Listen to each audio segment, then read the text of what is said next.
Olá, bem-vindos à RTA Podcast, um espaço para discutir ciência, tecnologia, inovação e os desafios da agroindústria brasileira.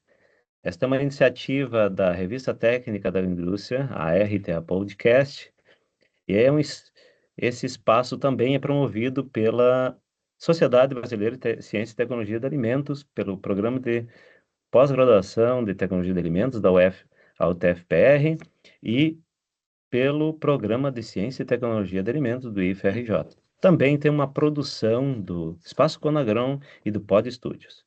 Hoje um tema bem bacana que nós vamos tratar aqui com a professora Eduarda, cultura de segurança de alimentos, quando o fator humano é o ingrediente mais crítico nesta temática. Porque ainda temos tantos surtos alimentares, mesmo com tanta tecnologia, com tantos protocolos, com tantas normas de segurança.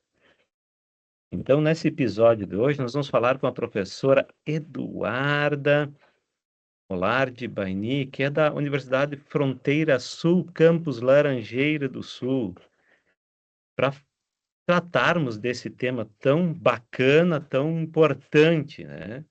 Em um mundo repleto de normas, de tecnologias, de protocolos, a pergunta que não quer calar, porque ainda temos tantos surtos. Professora Eduarda é pesquisadora da área de qualidade e segurança de alimentos. Ela também faz estudos sobre práticas, percepção de risco e a cultura de segurança de alimentos em serviços e indústrias de alimentos. Professora também coordena projetos na formação de boas práticas, pesquisa, comportamento de manipuladores e tem levado esse tema inovador sobre um olhar humano da produção de alimentos e para um debate acadêmico e profissional aplicado. Seja bem-vinda, professora Eduarda. Muito obrigado pelo aceite de estar conosco hoje. Muito obrigada pela oportunidade, professor Luqueta, de estar aqui representando a universidade, falar desse tema que eu gosto tanto. Então, tenho certeza que vai ser uma conversa muito boa. Obrigado, professora. Eu sou o professor Luciano Luqueta, da Universidade Tecnológica Federal do Paraná, e hoje conversaremos com a professora Eduarda, que nós temos um grande prazer em recebê-la. Professora, não tem como não iniciarmos com a pergunta, né? Como você iniciou, né? Gostaríamos de entender como é que foi o início da trajetória e o interesse para trabalhar com essa temática que relaciona esse comportamento humano, segurança de alimentos, com esse num campo de bastante preocupação que se tem sempre com a agroindustrialização de alimentos.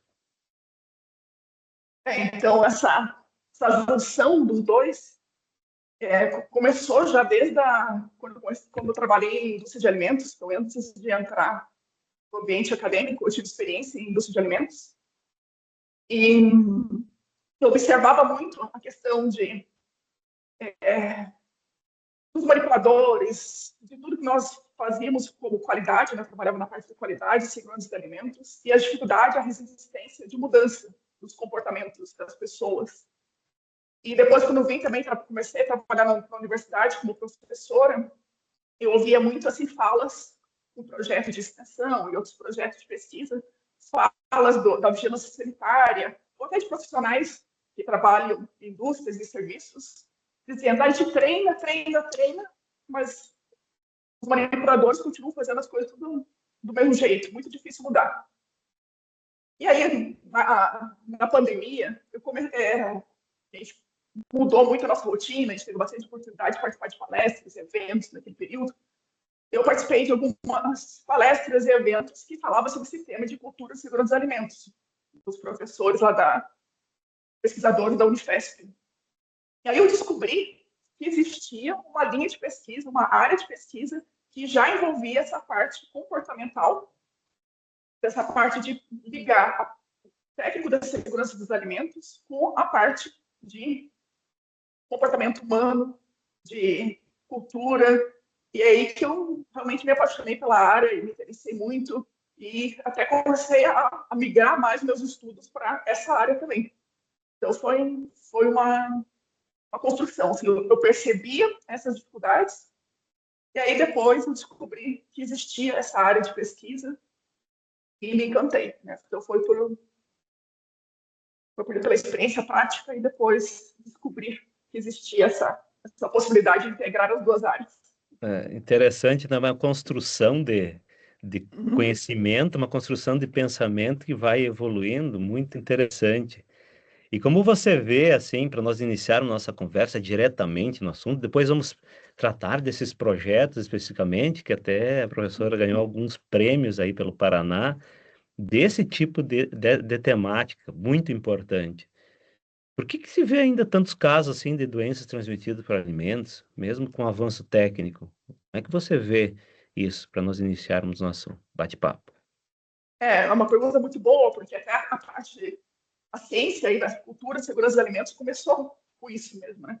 Então, por que ambientes, né, isso até aconteceu no Canadá, um surto grande de listeria, por que que em ambientes que tem mais estrutura adequada, tem treinamento, tem a parte de análise microbiológica, né, tem tudo o que a gente espera e necessário, tecnicamente, na segurança dos alimentos. Por que ainda acontecia esse surto, né? Porque o fator humano estava esquecido, né? Que segurança dos alimentos tem esse fator humano muito importante. Então, os surtos aconteceram e acontecem ainda em ambientes, a gente vê muito assim, empresas muito grandes, na Europa, Estados Unidos, são ambientes que a gente considera uma estrutura excelente, segundo as boas práticas, faz todas as análises microbiológicas, tem os resultados, mas mesmo assim acontece, né, esse surto. Então, esse fator humano que é algo que tem que ser trabalhado e não pode ser esquecido. Né? Às vezes pode ser por questão da liderança, né, que não prioriza a cultura de segurança dos alimentos, não prioriza a segurança dos alimentos como uma prioridade ali para a empresa, né? Uma comunicação eficiente. Então, muitos dos surtos estão vinculados ali com comportamentos inadequados, falhas na execução das atividades. Né? Então, tem um ambiente perfeito, faz as análises, tem tudo o que precisa tecnicamente, mas existe essa falha comportamental, das pessoas não realizar. Tem o conhecimento, mas não realiza na prática, que envolve uma mudança de comportamento. Sim, você falou Esse é um dos grande desafio.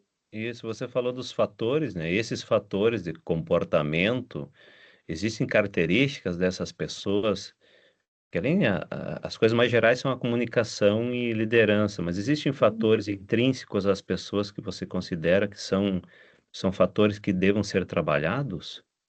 E vocês Então, identificam? então, tem muito as crenças enraizadas. Né? Então, a cultura fala também a questão dessas crenças enraizadas das pessoas. Sabe aquela crença que a gente ouve muito? Ah, mas nunca aconteceu nada. Nunca ninguém morreu. Uhum, Né? E a mesma coisa, por exemplo, tá? A pessoa usa celular dirigindo, vamos dizer. uhum, Ah, nunca me acontece nada. Eu não uso cinto de segurança, nunca me acontece nada. Né? Então, não aconteceu naquele momento, mas tem uma probabilidade, uma chance de acontecer. E um uhum. momento que, quando tiver o risco, o perigo ali de ocorrer, aí que pode acontecer esses surtos. Né? Então, essas crenças enraizadas, essas mudanças, é algo complexo, né? Envolve tempo. A questão da liderança é muito importante, né? Saiu um estudo recente desse ano, professores lá que é referência nessa área, da Unicamp, da USP, da Unifesp, falando sobre o fator liderança, né? Esse componente liderança como sendo muito importante pela questão de exemplo, do que ele executa no dia a dia, na rotina, se a segurança é realmente uma prioridade ou se é só na hora da auditoria. Vamos deixar tudo perfeito para a auditoria. A gente ouve muito isso também, né? Eu ouço assim de colegas de trabalho em indústria de alimentos. Na hora da auditoria, vamos deixar tudo perfeito. Então, se comunica isso no teu ambiente de trabalho, o que é? As pessoas, os teus liderados vão pensar. Só precisa executar na hora que tem uma auditoria. Não é algo que tem que ser feito diariamente, de forma proativa, porque é uma prioridade. local, né, do ambiente de trabalho. Então, é realmente um desafio, porque envolve pessoas. Sempre quando a gente fala assim, pergunta, qual que é o maior desafio, né, de qualquer trabalho? É o fator humano, né, trabalhar com pessoas. Esse é um grande desafio. E ainda na produção de alimentos, na segurança dos alimentos, envolve muito ainda o ser humano, né? Então, isso é tudo.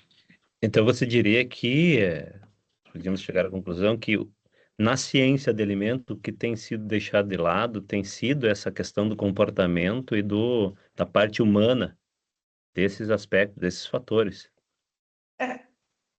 Na verdade, se observar, se for olhar assim, para a literatura científica, e os estudos que estão sendo feitos fora do país, nós vemos muitos trabalhos nos Estados Unidos, em alguns países da Europa, com foco já muito grande, saindo dessa abordagem técnica, pessoas que trabalhavam. A gente vê até muitas pessoas que eram da área da microbiologia, pesquisadores que foram trabalhar com sistema de gestão, de segurança de alimentos, migrando dessa área essencialmente técnica e indo para essa área que envolve também a questão técnica humana, com o fator humano, com esse olhar do ser humano.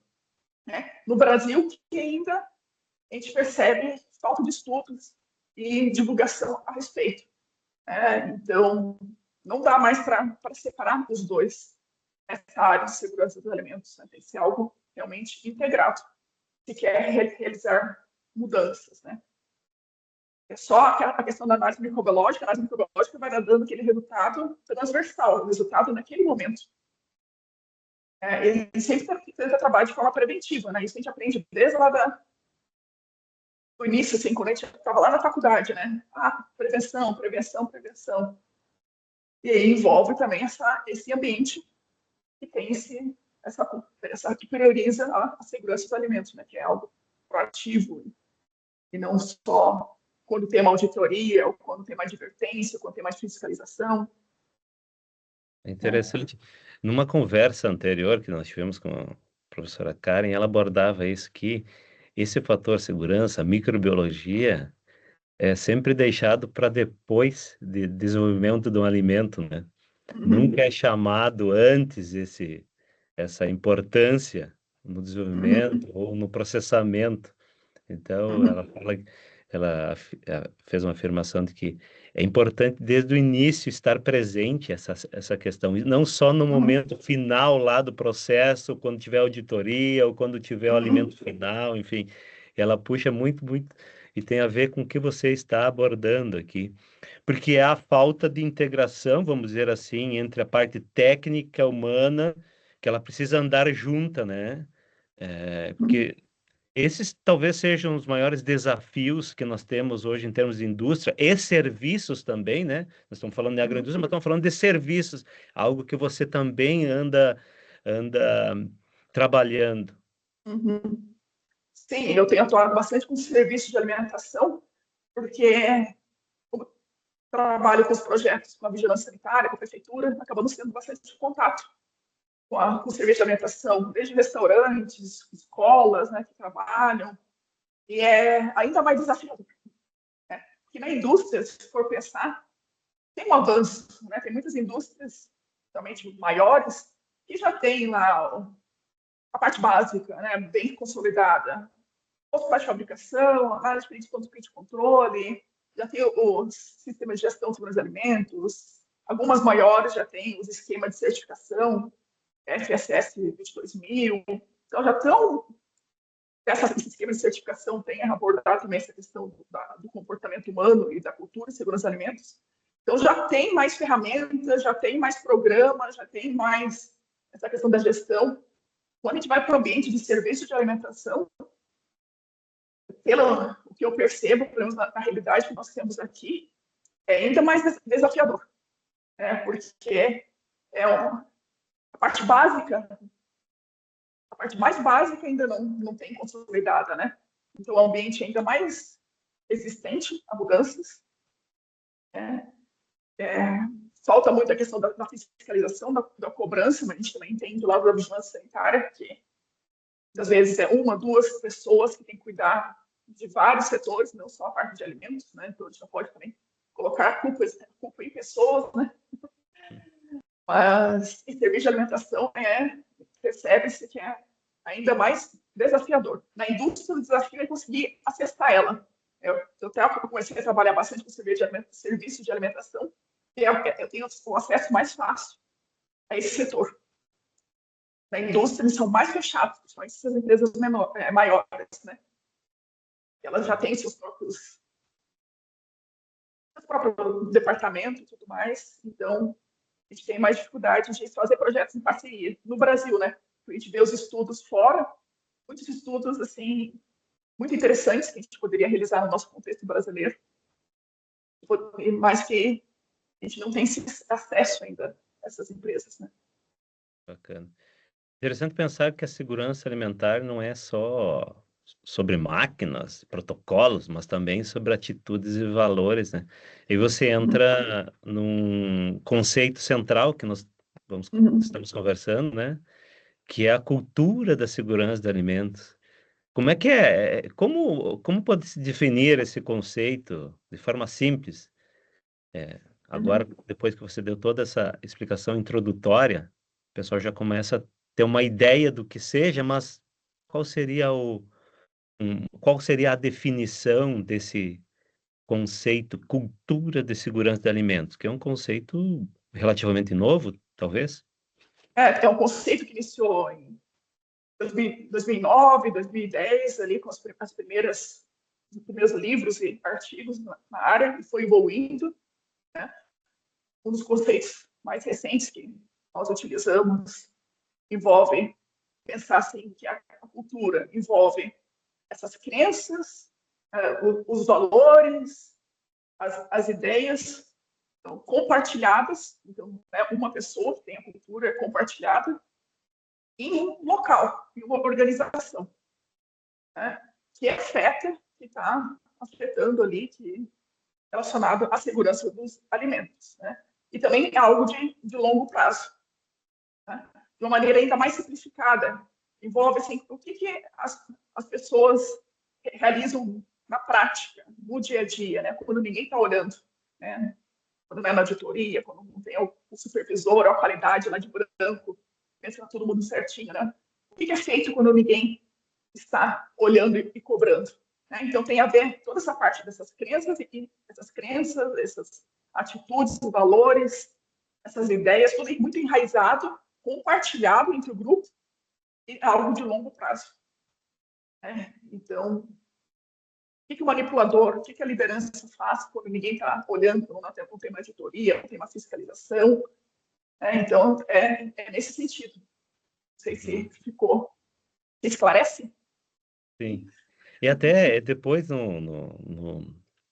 quando nós, no vídeo, vai ter na legenda, nós vamos colocar aí até indicação de alguns livros e alguns artigos da própria professora e de outros autores que abordam isso, que é um assunto recente, né? Que abordam esse tema para complementar, né? Porque o assunto não se esgota aqui, né? Até sobre a temática. Então, o que você acha que diferencia boas práticas de fabricações tradicionais para uma cultura de segurança de alimentos? Então, muitas pessoas têm essa uma pergunta bastante válida e muitas pessoas confundem e acham que está relacionado às boas práticas, cultura e boas práticas. Então, é errado pensar que cultura e segurança de alimentos é somente as boas práticas, né? Então, as BPF, as boas práticas de fabricação, é uma parte, está presente em alguns dos elementos, né? Quando a gente fala da cultura e segurança de alimentos, a gente fala de elementos, que são os pilares, né? Dessa cultura. Então, tem a questão do ambiente de trabalho. Lógico que o ambiente de trabalho é muito importante. Então, se a gente fala, precisa lavar a mão durante a produção de alimentos, lavar a mão frequentemente. Temos que dar as condições para que esse operador faça essa higiene das mãos. Tem que ter uma pia próxima, né? Não pode estar a quilômetros de distância, ou não ter essa pia, ou não está funcionando, ou que ela não funcione da maneira adequada, seja manual, ou não tenha os produtos necessários. Então, o ambiente de trabalho é muito, muito importante. Até se for um ambiente de trabalho que está inadequado, tem até uma teoria que se chama Teoria das Janelas Quebradas, do professor Diogo da Cunha, dos pesquisadores da Unicamp, do Unifesp, que fala, você está num ambiente que está ruim, uma estrutura inadequada, esse próprio ambiente já acaba afetando também a questão da cultura, como a gente, como os operadores, como as pessoas trabalham, como os funcionários trabalham. Né? Então, tem a parte das boas práticas de fabricação envolvida nesse elemento, tem um pouco também dentro do sistema de gestão, então tem um elemento que é chamado sistema de gestão, estilos e processos, então tem um pouco também relacionado a isso, né, com as partes das boas práticas de fabricação, mas vai muito além disso. E tem a parte da liderança, tem a parte da comunicação, do comprometimento, né? Então, é uma parte, mas a cultura está relacionada a esse fenômeno comportamental, dinâmico e mais complexo. E não somente ali o que precisa ser feito, né? Porque as boas práticas de fabricação é o básico, é o que precisa ser feito, são as práticas. É como que tem que ser o ambiente, que está lá dentro da cultura, como que tem que ter o ambiente, se eles têm as condições para executar. Também a gente não pode também exigir práticas que não, se a liderança, a empresa não dá as condições, né? Mas vai muito além disso. Você considera que existem pilares aí de cultura positiva que você destacaria para serem colocadas no dia a dia de uma cozinha, de uma linha de produção? Então, na cultura, assim, na literatura, fala de dimensões, que tem um documento lá que é mais voltado à indústria, do GFSI, os Position Paper, que chama lá de 5 dimensões. E aí tem um outro da literatura, assim, que eu trabalho também, eles são chamados de elementos, né? São 8 elementos que trabalho.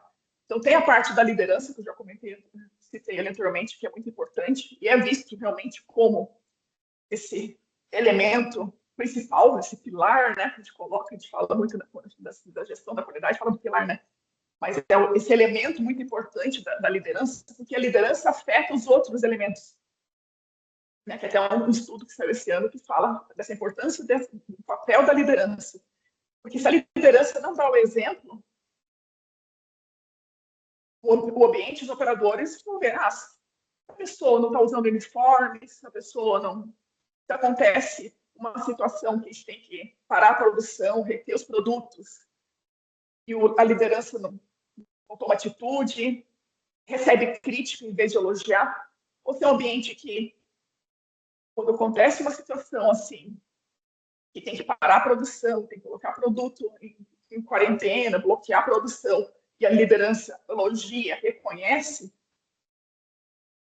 o gestor reconhece ali que foi uma atitude correta, que foi uma ação correta, isso tudo impacta todo o ambiente, né? Então, a liderança tem muito papel aí com toda a equipe, com o comprometimento da equipe, né? Com o ambiente de trabalho, com a comunicação, se a comunicação clara, esse ambiente que você tem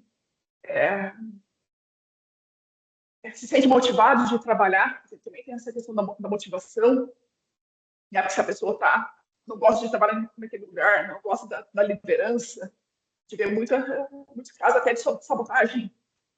Né?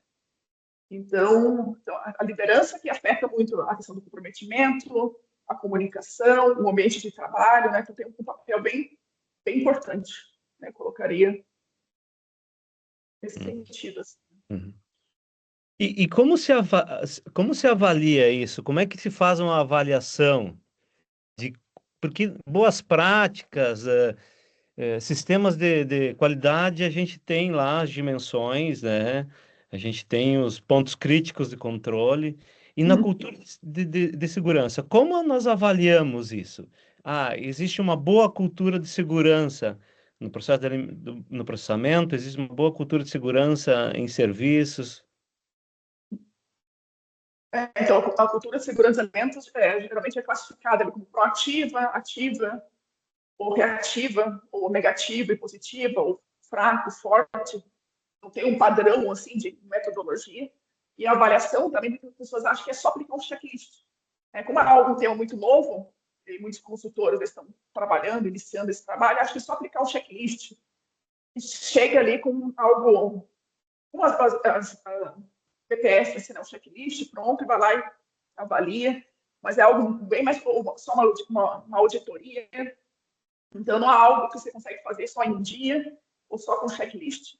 Envolve estar presente, então, no dia a dia, acompanhar o que acontece no dia de pressão de trabalho, que pode ser que no dia, na rotina de trabalho, tudo ocorra de forma adequada, mas no dia de pressão, no dia de correria, a segurança dos alimentos é deixada de lado. Então, é importante observar esses diferentes momentos, né, diferentes rotinas. Então, tem a parte de questionário para avaliar todos esses elementos, entrevista para avaliar todos esses elementos, observar essa rotina. Então, é um outro método, né, essa observação participante, que é o método qualitativo, que para nós, da engenharia, da tecnologia de alimentos, a gente nem está acostumado com esse tipo de método.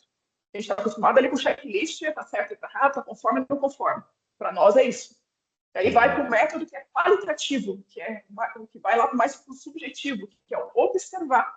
E o que acontece muito, né, quando faz essas avaliações? Você só vai ali com a entrevista, com o questionário, vai fazer essa avaliação, geralmente a gente é superestimado a cultura.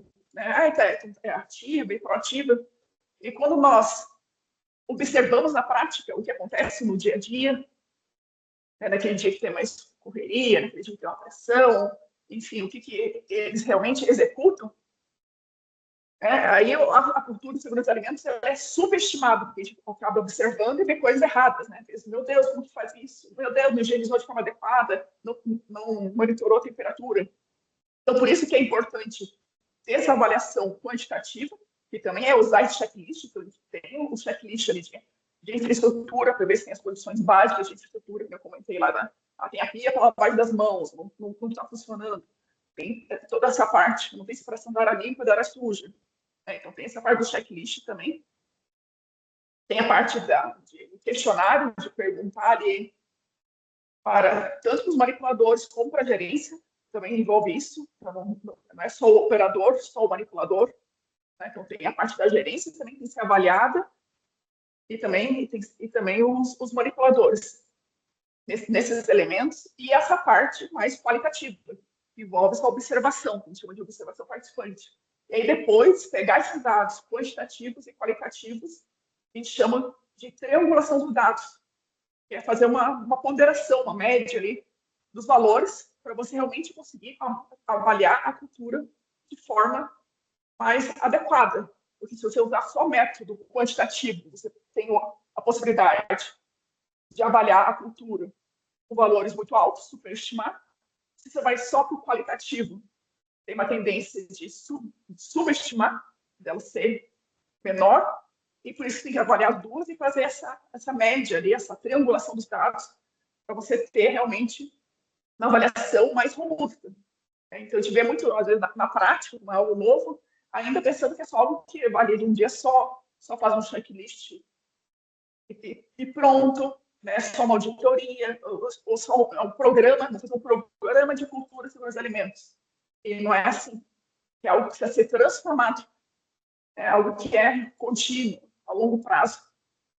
Né? Então, realmente envolve todos esses desafios ali na parte da avaliação da cultura de segurança de alimentos. Muito interessante. E aí, nesse caso também, para quem pesquisa, como é o seu caso, você tem desafios muito grandes, né, nos projetos. Né? Como realizar uma pesquisa nessa área? Exatamente, porque às vezes a pessoa até subestima um trabalho nessa área, porque, não está indo no laboratório, né? Não está fazendo um monte de análise metodológica, ou de análises mais avançadas. Mas esse tipo de pesquisa tem os seus desafios, né? Cada pesquisa tem seu desafio, né? Nenhuma é mais importante, menos importante que a outra. Cada um tem seus desafios. E dessa da parte da cultura e segurança dos alimentos, uma que para nós, assim, da área acadêmica, é realmente conseguir se inserir, ter essa parceria com as empresas, né? Eu vejo, assim, trabalhos lindos sendo realizados na Bélgica, na Holanda, que eles trabalham ali com, que é muito assim, estudo de caso, né? Esse tipo de trabalho acaba sendo um estudo de caso, com indústria de alimentos, diferentes tipos de indústria de alimentos, né, diferentes áreas e segmentos. Então, ter essa parceria com as empresas, que no Brasil ainda é um desafio, não tem a realidade ali desse contexto europeu e americano, que é algo mais tranquilo conseguir essas parcerias, mas eu acredito que, pela minha experiência que eu tive no Canadá durante o mestrado, a gente vê muita essa interação entre indústria e o acadêmico. Então, tem muito financiamento, porque aqui no Brasil a gente tem bastante financiamento de órgãos públicos, né? E a gente vê fora muito que vem de empresas, né? Dessas parcerias de setor privado e público. Então, um desafio grande é isso, a gente conseguir inserir, ter esse apoio, né? Então, é algo que a gente precisa divulgar também, para as empresas saberem, que é algo que está sendo cobrado nas normas, nos esquemas de certificação atual, essa parte da cultura. Então, pode ser que é algo que mude ao longo do tempo. E também, se você consegue essa parceria, por exemplo, você está desenvolvendo um estudo em serviço de alimentação. O pesquisador tem que estar integrado ali dentro, né, no dia a dia. Se a equipe percebe aquela pessoa como intruso ou como policial, né, que geralmente da qualidade, assim, alguém está lá checando, ela não vai estar, ela vai estar tensa, a equipe vai estar tensa, não vai estar realizando as atividades como ela realmente realiza, então a pessoa tem que se integrar naquele ambiente de trabalho, né, para conseguir confiança e as pessoas se abrir e relatar o que acontece, que eles desenvolvem e não realizar comportamentos adequados, porque você está ali observando, né? Você tem que realmente fazer parte daquela equipe. Ficar um tempo também naquele ambiente, geralmente ali um mês, pelo menos de imersão que você tem que ficar ali. Então, tem todos esses desafios, né? De conseguir a parceria primeiro, que você conseguir se inserir, né, da empresa, abrir as portas, porque empresas pequenas também às vezes são resistentes, porque muitas vezes faz coisas erradas ou não valoriza o trabalho ali da universidade, a possibilidade de fazer um trabalho ali de alto nível, de profissionais qualificados com a universidade. Né? A gente percebe isso, que não tem essa valorização. Empresas maiores, elas têm dificuldade de abertura. E aí, se você consegue também, tem o desafio ali de você estar no dia a dia inserido naquele ambiente de trabalho para você conseguir fazer a sua coleta. Além disso, a questão da rotatividade, nosso setor da área de alimentos é um setor que tem a questão da rotatividade de funcionários, né? Então, você começa um estudo, que não é estudo que pega, faz um mês e acabou, porque são estudos longitudinais, de longo prazo. Envolve ali estudos curtos, a gente está falando ali de praticamente um ano. Esses estudos que eu comentei ali da Bélgica, da Holanda, são estudos ali que envolvem 3 anos de trabalhos para a transformação da cultura de segurança dos alimentos. E a gente sabe que é o que envolve tempo, né, para amadurecimento ali do local. Né? Então, são tese de doutorado. Então, tem todos esses desafios envolvidos. Muito interessante. Quando a gente entende a cultura e o comportamento coletivo, né, a gente começa a perceber que a segurança de alimentos é muito mais sobre as pessoas e propósito do que apenas equipamentos e regras, né? E é uma transformação cultural que dá para ver que acontece, né? E não acontece sozinha. Você destacou muito sempre a questão da liderança, engajamento e já puxando para esse lado, né? Porque para esse gerenciamento, você falou aí dos desafios, né? As dificuldades, e que a liderança é uma delas, né? Ser um líder e não um chefe, né? Procurem aí a diferença de líder e chefe, né? Então é uma mudança organizacional, você está falando de desafios organizacionais, né? Que a liderança tem um papel, a comunicação interna tem um papel importante na mudança da cultura, né? Como é que vai mudar a cultura do coletivo, é, é, é, tendo os líderes como exemplo? Você destacou muito bem isso, né?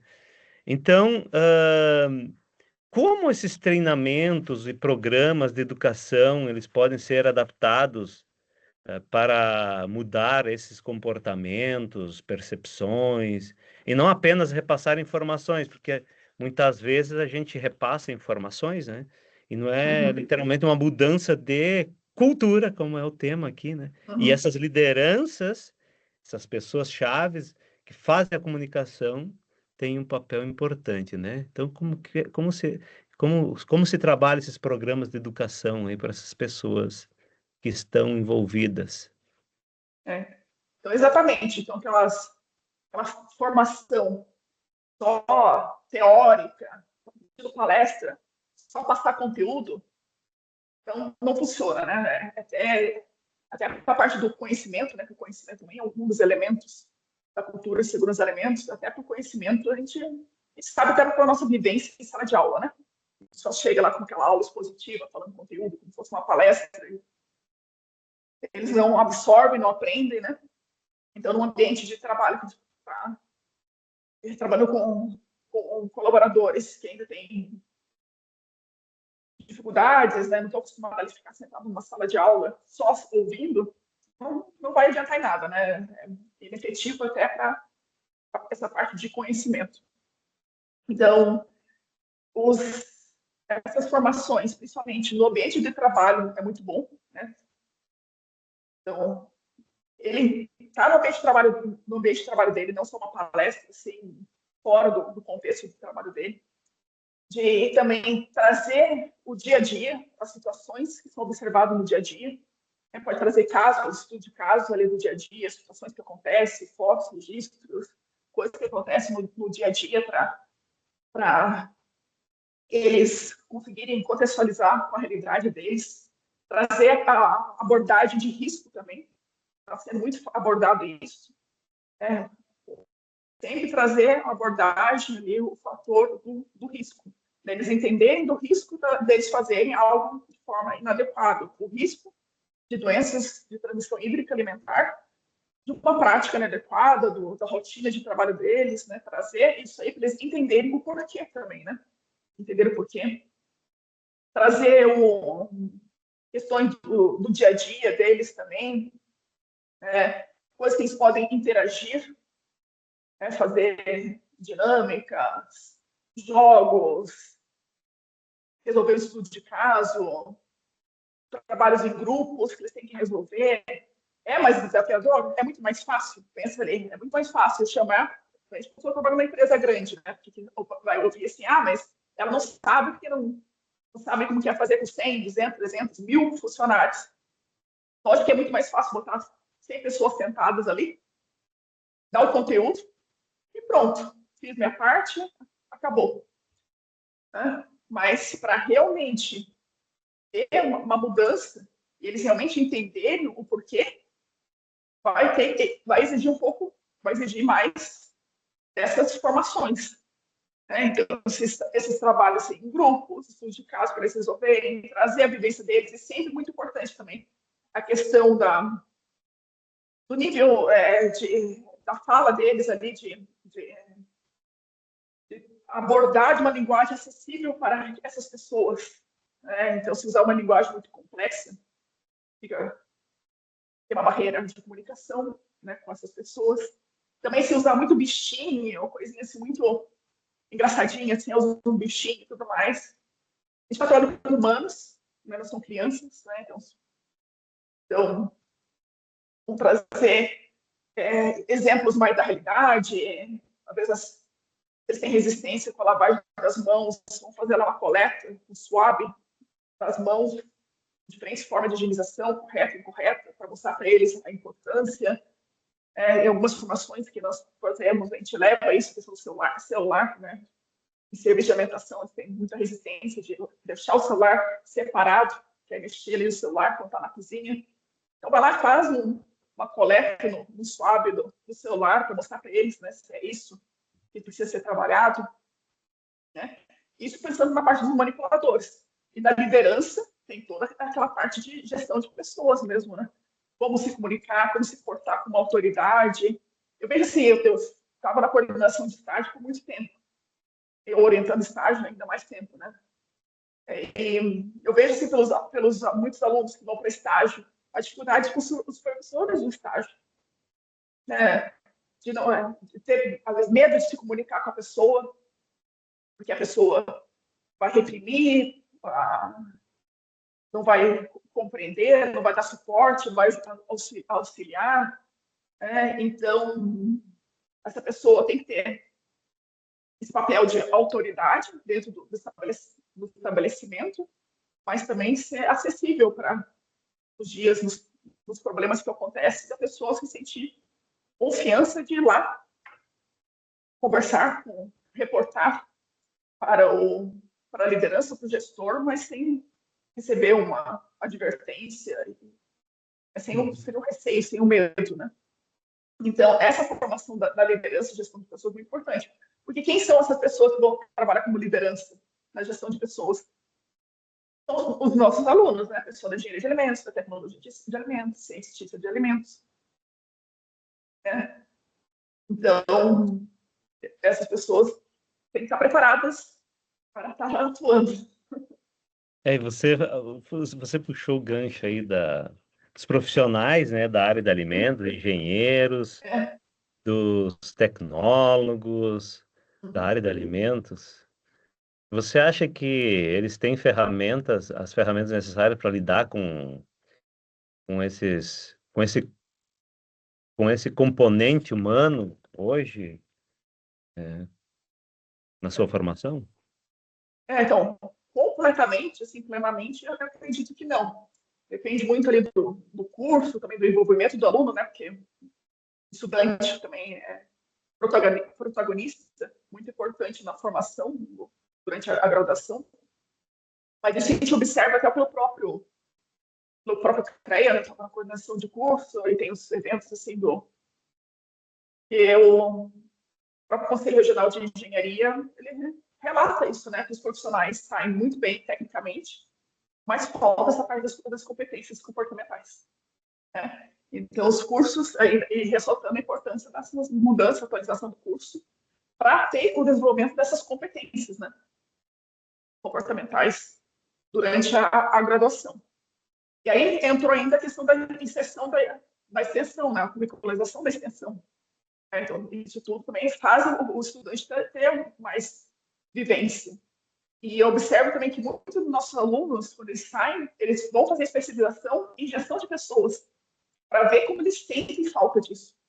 E quando os alunos voltam de estágio, quando eu pergunto para eles qual que é o maior desafio, que foi durante o estágio, é quase que 100% deles falam trabalhar com as pessoas.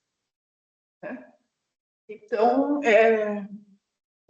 nos cursos, e no nosso aqui na Universidade Federal da Fronteira Sul, a gente já teve esse olhar, né, de trazer algumas disciplinas, a gente já inseriu como obrigatórias, tem uma disciplina que é desenvolvimento pessoal e profissional, que é algo já que a gente inseriu como obrigatório no nosso projeto pedagógico do curso novo. E às vezes outras pessoas vão olhar, mas é autoconhecimento, é balela. Mas se a pessoa não se conhece, não conhece as próprias emoções, não consegue lidar com as outras pessoas, não entende, cada ser humano é único, tem suas próprias crenças, valores, objetivos de vida, não está preparado, porque o que acontece muito também que a gente ouve, assim, que eu ouço dos meus colegas que trabalham em indústria, muitos são contratados pelo fator técnico, que geralmente nossos cursos de universidades públicas têm uma formação muito boa, mas são mandados embora por questões comportamentais. Não é? É verdade. Muito esse relato. Uhum. E essa visão humanizada ela é bem importante, né? Formação, né? Logicamente, dos nossos profissionais, mas essa visão humanizada da segurança de alimentos, ela também é transformadora, né?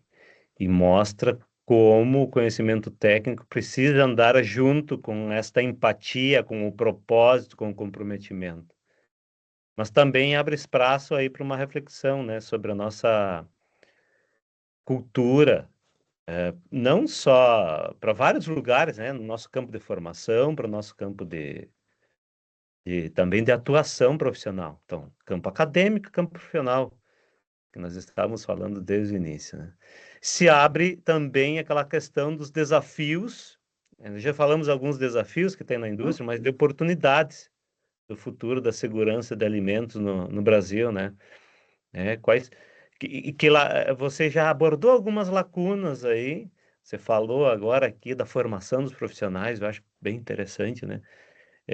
Muitos dos cursos têm algumas lacunas em relação a essa formação humana, porque a relação interpessoal é extremamente importante, além da parte técnica. Quais as lacunas que você considera aí de pesquisa ainda? Você está no desse desafio? Quais as lacunas de pesquisa que você identifica que são necessárias serem trabalhadas e tem campo pela frente? Então, como eu comentei ali, no ambiente, no contexto brasileiro, tem muita oportunidade, a gente tem poucos estudos. A maioria dos estudos no Brasil são feitos com serviço de alimentação, porque é com um grupo de nutricionistas, com os professores ali que eu já citei ao longo da fala, né, da Unicamp, da USP e da Unifesp. Então, tem bastante estudo em serviço de alimentação sendo realizados ali em São Paulo. Se você for olhar para fora do país, a maioria dos estudos são feitos com indústria. Né? Você vai pegar uma revisão biográfica ali, que fez uma investigação, uma compilação dos estudos de cultura e segurança de alimentos, observou-se que a maioria dos estudos são feitos em indústria por conta do que eu já explanei. Né? Então, tem muita oportunidade no ambiente brasileiro, porque é uma outra cultura, pensando na cultura do povo mesmo, que isso também influencia, né? A cultura do país, porque a cultura é o complexo, a cultura de segurança de alimentos. Tem a cultura ali do país, tem a cultura da empresa, tem a cultura da segurança e tem a cultura de segurança de alimentos.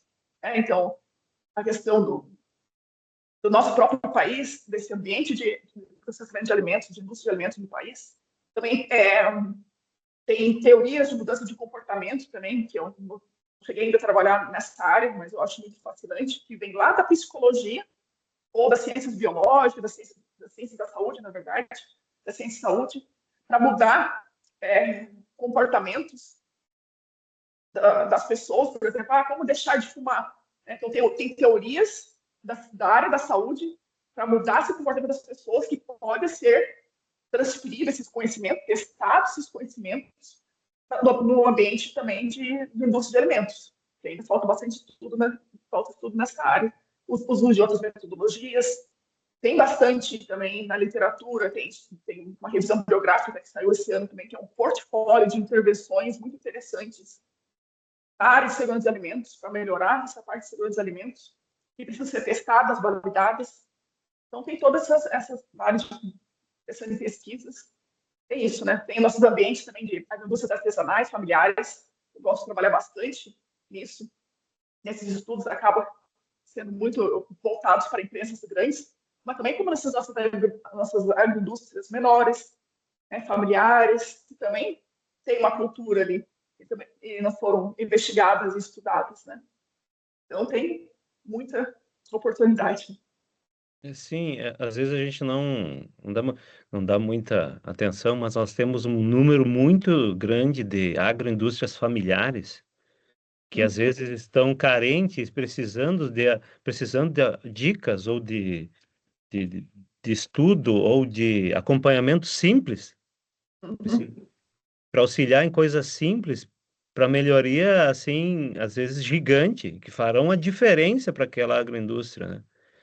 Mesmo ela se mantendo em tamanho pequeno, ou micro, como a gente diz, a gente percebe que faz uma diferença bastante grande. Os projetos de extensão têm surtido bastante impacto, né? E dentro desse contexto, você já abordou a questão da formação, que é bem interessante. De que forma a universidade e os projetos de extensão podem ajudar a disseminar essa cultura proativa de segurança? É nesses projetos mesmo? Ou é talvez uma política institucional? Como você vê, um programa de extensão? Ou mesmo, só os projetos você acha que... Acredito que pode ser de diferentes formas, né? Primeiro, tem que disseminar esse conhecimento, essa nova área, né? Essa cultura de segurança de alimentos, também dos profissionais da nossa área. Né? Pode ser em eventos científicos, que a gente ainda não vê abordagem na área de ciência de alimentos. Eu nem me motivo muito mais a participar de eventos na área de ciência de alimentos, porque é muito daquelas voltadas 100% no técnico, né? Muito esquecido essa parte do comportamento e do ser humano ali, desses estudos de cultura e segurança de alimentos, nos eventos assim, brasileiros, de ciência de alimentos, né? Tem eventos específicos de segurança de alimentos que abordam. Porque é isso, nessas palestras, nesses eventos, trazer esses temas, a gente já está formando os futuros profissionais também, né? Já estamos auxiliando os futuros profissionais. Ou o próprio professor colocar uma palestra, um vídeo para os alunos conhecerem, ou chamar alguém para falar sobre o assunto, para os estudantes conhecerem um pouquinho sobre essa temática, que é uma temática mais complexa, mais avançada, mas é importante eles conhecerem, principalmente porque muitos desses vão trabalhar depois com empresas grandes, que tem PRC, tem FSC 22000, que já tem esse trabalho com cultura e segurança de alimentos, que já está inserido. Então, eles vão ver essa abordagem lá no dia a dia também. Os projetos de extensão, né, participar na própria divulgação, seja do conhecimento técnico, que muitas vezes a parte básica também falta. Né? Anualmente acontece o Dia Mundial da Segurança dos Alimentos, que acontece no mês de junho, no início do mês de junho, que é um evento até que envolve, que é na Unifesp, lá que eles começaram a integrar várias universidades de várias partes aí do Brasil, para fazerem campanhas de sensibilização, divulgação de informações e tudo mais para a população. Realmente um letramento de segurança dos alimentos, né? Então, isso também é bem importante, levar para o... A gente já fez aqui uma panfletagem de sair, a turma de estudantes, para ir em estabelecimentos alimentícios, entregar um panfleto sobre a parte de 5 chaves de uma alimentação mais segura, para explicar a parte mais básica, cursos, né? Até informações que você consegue realizar com empresas, de trazer esse assunto de uma maneira pincelada, para eles entenderem a importância também do papel da liderança, que acaba, muitas vezes, pensa assim, a culpa é do manipulador, a culpa é do operador. Você joga a culpa somente do que está ali no chão de fábrica mesmo, no ambiente de trabalho. Esquece ali da gestão. Nem sabe, né? Nossa experiência aqui, dos trabalhos que nós temos desenvolvidos, muito a gente tem tido um foco muito grande na liderança. A gente vê que a liderança não exerce ali o papel dela, como autoridade, como exemplo, não dá as condições adequadas, até da parte mais básica, né? Nem dá os produtos de limpeza adequados para as pessoas, para o ambiente de trabalho, né? Não dá uma condição de infraestrutura básica ali. Aí é impossível, né? A gente está desenvolvendo. E quando a gente fala também da cultura e segurança dos alimentos, que eu acabei esquecendo de mencionar, todo ambiente tem cultura. Tá? A gente fala assim, aquele lugar não tem cultura. A gente não fala assim, todo ambiente tem cultura. Ela pode ser negativa, ou reativa, que só realiza alguma coisa quando está pegando fogo, né? Vem a vigilância sanitária, vem a fiscalização, e acontece algo, ou alguém acontece um surto, né? Ou pode ser positiva, né? Uma cultura forte, né? Proativa. Exato. Muito bem. Nós teríamos bastante assunto para tratar, esmiuçar todas essas temáticas, as estratégias, projetos, enfim, isso dá uma disciplina, né, professor? Para nós nos encaminharmos aí para o final, que você trabalha nisso, né? E traria muitos exemplos dos seus próprios projetos. Qual é a mensagem que você deixaria para os profissionais que querem liderar uma mudança cultural dentro de empresas de alimentos, dentro da empresa de serviços e até em universidades, profissionais que queiram trabalhar com essa área? Qual é a mensagem que você nos deixa? Então, buscar mais informação a respeito, né? você se interessou, né? Depois vamos deixar materiais aí que podem serem úteis. Abrir as portas, né? Se a gente está falando dos profissionais, abrir as portas para as universidades para realizarmos trabalhos em conjunto. Né? Esse é um pedido ali. Vamos abrir, vamos trazer essas parcerias, né? Esses projetos, universidade e empresa, que é tão importante, né? E os programas de pós-graduação também é visto com bons olhos e está trabalhando de uma maneira mais aplicada com o contexto da realidade. Né? Então, os profissionais abram, né, essas portas e busquem formação, né, na área, fora da parte do técnica também, né, essa parte da gestão de pessoas e comportamento, psicologia, tudo isso vai estar agregando bastante, né, para o profissional. A entrevista de hoje com a professora Eduarda, muito boa, um assunto que vai dar muito pano para manga ainda para a questão da pesquisa, desenvolvimento na área de segurança de alimentos. Mesmo com toda a inovação, cuidado com a segurança de alimentos, continua sendo o coração da alimentação saudável, segura e sustentável. Então, sempre temos novas coisas acontecendo na área da agroindústria, e essa é uma das mais recentes, né, do que já vem sendo tratado, mas que alguns detalhes fazem a diferença. E uma delas não diria detalhes, mas são pontos importantes que é a cultura da segurança dos alimentos. Professora Eduarda, foi muito prazeroso, uma honra conversar sobre esse tema tão necessário, né? E a cultura de segurança de alimentos mostra que a tecnologia sozinha não basta, né? São as pessoas que com seus valores, atitudes, que garantem, né, os alimentos realmente seguros. Nós queremos agradecer muito o compartilhamento do seu conhecimento, por trazer essas reflexões ao nosso RTA Podcast. Você tem recomendações de... Claro que a gente vai deixar na legenda aqui do vídeo, né? Mas você tem algumas recomendações sobre materiais, artigos, livros que você tem se inspirado e tem se baseado? Você citou alguns projetos, né, que você tem acompanhado na Europa, no Canadá. Quais materiais que você recomenda aí para o pessoal se aprofundar um pouquinho mais? Então, tem vários, né?